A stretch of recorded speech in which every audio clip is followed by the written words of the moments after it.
Of course, on social media right now, and Gordon and I really pleased to be joined by the Haverfordwest County Chairman Rob Edwards after a special weekend for the club. They won 3-1 yesterday in the Europa Conference playoff against Caernarfon in front of a capacity crowd at the Oggy Bridge Meadow Stadium to guarantee European football for next year. Rob, as weekends go, that was a pretty good one, yeah?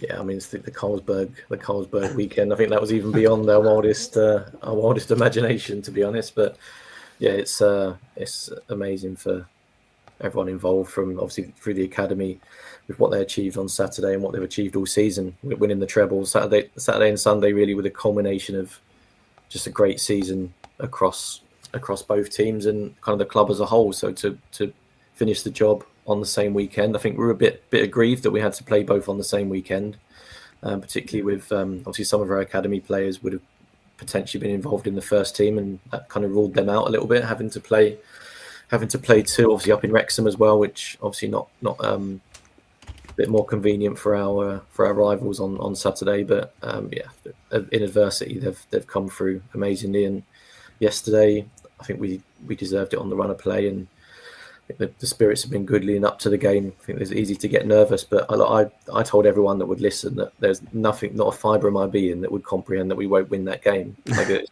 just something inside that just said that we were going to get the job done. And fortunately, we did it in a really nice way as well.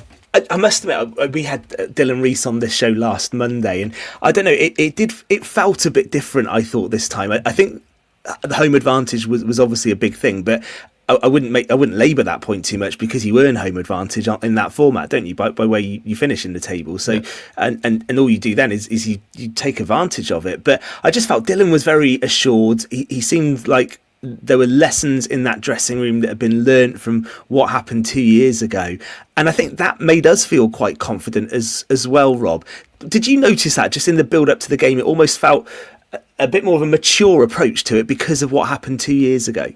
Yeah, I think so. Like a lot of the lads have had experience. Dylan's been involved in Europe before he joined the club. There's a few that have been involved in Europe before, so they know what it's all about. There's a few senior players, people like Greg Waters, have not been in a playoff final before, let alone played in Europe. So there's a few that have been around the leagues for a long time that maybe hadn't had that experience. But just getting there early on Sunday and seeing the staff and the volunteers set up, there was people were like smiling and joking, and there was just, the place looked $1 million. The grounds team and the people around the stadium made it look immaculate.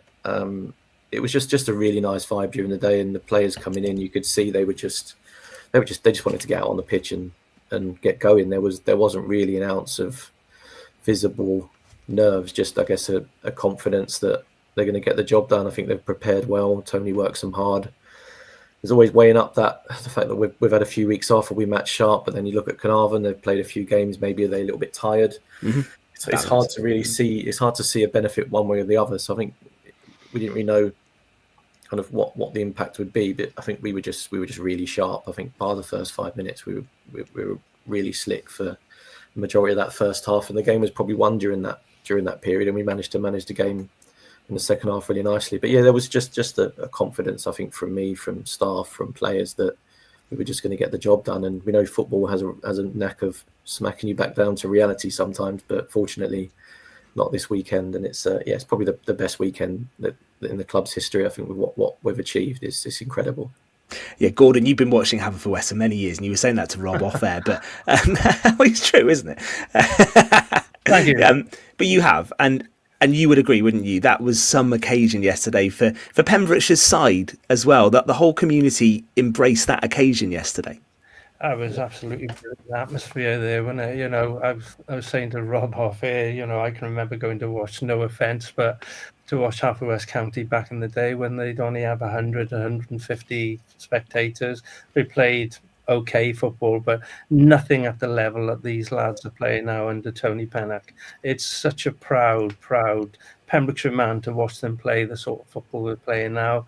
And the way the club has moved on as well. Rob's come in, he's done a terrific job. He's had a vision. A lot of people probably wouldn't have backed it in the beginning, but now they've seen it over the last 3 or 4 seasons, how things have developed there. it's got to be probably the proudest day of your time with Haverfordwest County yesterday, Rob, with everything that happened at the weekend. But obviously you've got a vision to even go further afield after this as well. It's not just staying there. I can see that you want to progress. And it's great to watch. The staff are brilliant. You've got the likes of Mickey Ellis. My old doctor, Dr. Thompson, is even in the scenes there looking after the players. It's great. And it's got a Pembrokeshire feel to it as well. A lot of people said, oh, they didn't play enough Pembrokeshire players back in the day. But even now, with the academy set up and with the players that are coming through, there's a lot of Pembrokeshire links in that side. And it just goes to show with the right guidance, which Rob has been behind, and Tony Pennock and the boys, Haverfordwest are going in the right direction, and there's something big gonna. This is big, but I think it's going to get even bigger if we can sustain it and move forward.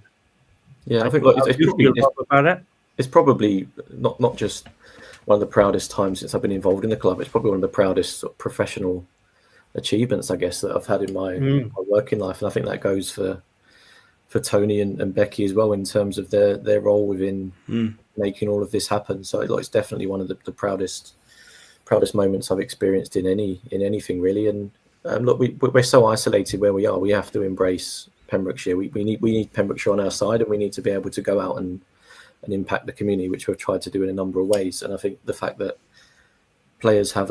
younger players see a platform to go and have these sort of experiences of playing in Europe and playing in the top division, and maybe not going on to a full-time career, but being able to make a living out of football is something that a lot of kids coming through that would want to do. And I think we've been able to give that platform, and this is only going to make the appetite to be involved in the club even higher. The fact that we were able to have these days and play in Europe and put yourself in the shop window and have those kind of life experiences where you go into these pressure situations, they make you better people as well as footballers. So I think all we can do is just keep driving awareness to what we're trying to do on and off the pitch, and hopefully more and more people buy into us. We have to. We don't have a catchment like clubs like Pennybont and Cardiff, Connors Quay, Flint. We don't have big cities around us, so we have to look after our own. And I think it's demonstrated how much kind of talent there is there and how much passion there is to succeed locally. And we've given them the platform. And to be fair, they've all come in and taken it with both hands. There's a lot of local players in the squad. A lot have come through the academy. A lot have kind of been and done other things and come back. But you look at the 18 that were there. There's a very, very high number of Pembrokeshire players, which is great to see. And of course, you alluded to it at the beginning. We have to, before we sort of look at what might be coming next over the next few weeks, we have to mention the youth team as well, because they won the FAW Youth Cup on Saturday. And I get the feeling, Rob, genuinely, that's given you as much pride as what happened with the first team yesterday as well, because of where that academy, the journey that academy has gone on over the last few years, and the part it will play in providing first team players going forward. That was some achievement as well, wasn't it? It's amazing, like where we were a number of years ago. I think the academy's transformed massively over the years. We've had a lot of challenges. Obviously, Pembrokeshire football, the draw is still huge, so we're still up against kind of players and families that have played across these clubs for a number of years. So there's always still that kind of fight to get the best players to come through the academy. I think we're definitely getting there. But I think where we are now, to win the league last year was an achievement, and then you kind of wonder if they can follow that up. But to follow that up and win everything they could win, I mean, winning the Development South, winning the Youth Cup for the first time, and now the national title, and going into the youth equivalent of the Champions League against some of the best academies in Europe. It's going to be incredible. I can't wait. I'm going to go. Definitely going.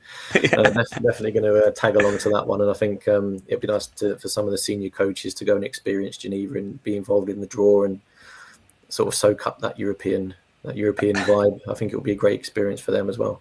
I suppose the other headache you got now, Rob, not the one that you got from yesterday, but now looking forward, is the fact that you're going to have to arrange all these hotels and trips and everything. Charter planes. Are you going to delegate it, or are you going to sort it out yourself?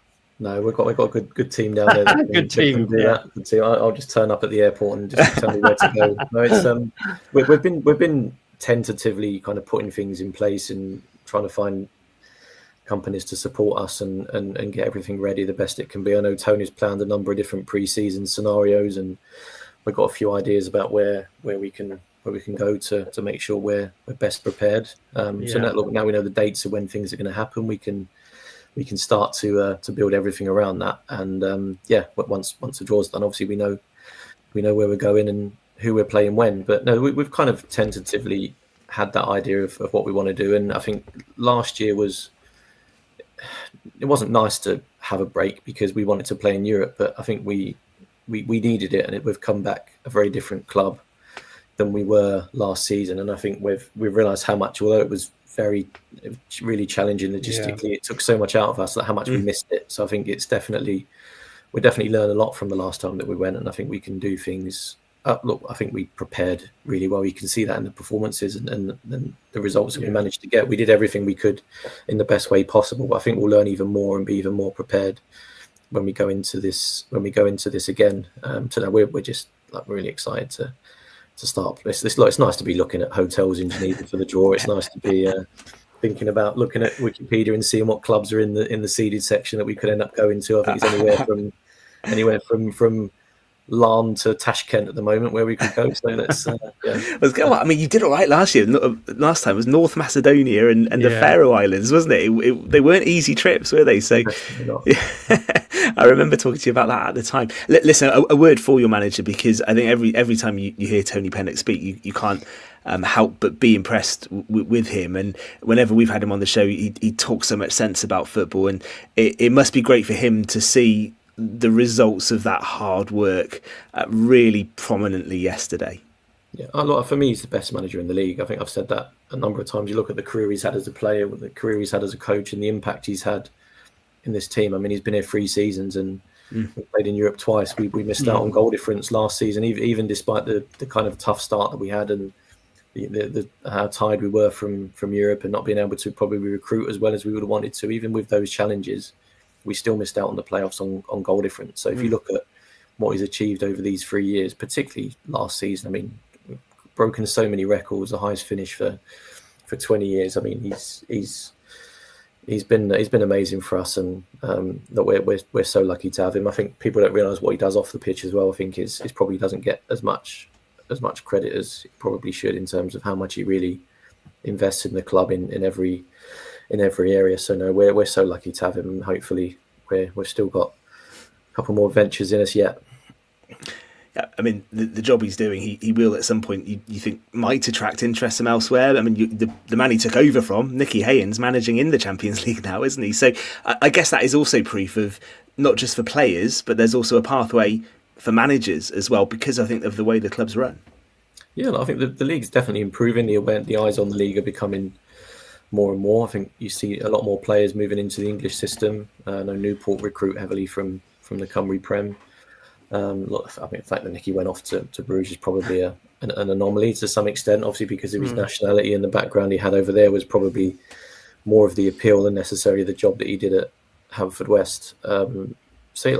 I'd be very surprised if there wasn't interest in Tony. And look, as much as we want him to keep around, and we'll do everything that we can to keep him. You wouldn't begrudge him an opportunity at a high level, whether it be in the coming years in which he's under contract or beyond. Then I'd love to see him go and manage at a really high level, because he doesn't owe us anything for what he's done for us. He's led us through the most successful period the club has ever had. That just says a lot about what he's done. Yeah, absolutely phenomenal job. You're completely right. And just a few logistics. I know a few supporters will be asking, but it's only 24 hours after the game yesterday. But last time you played the games in Cardiff, it's been reported that Parker Scarlets could be an option this time around. So I guess two sides to that question. Is it still not possible to stage European games at the Bridge Meadow right now? And are you having to make those plans for where you might play?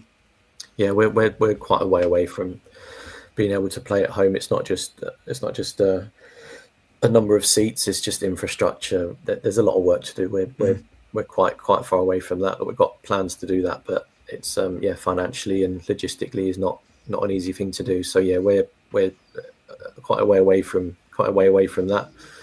Parky Scarlets is somewhere where we've looked at.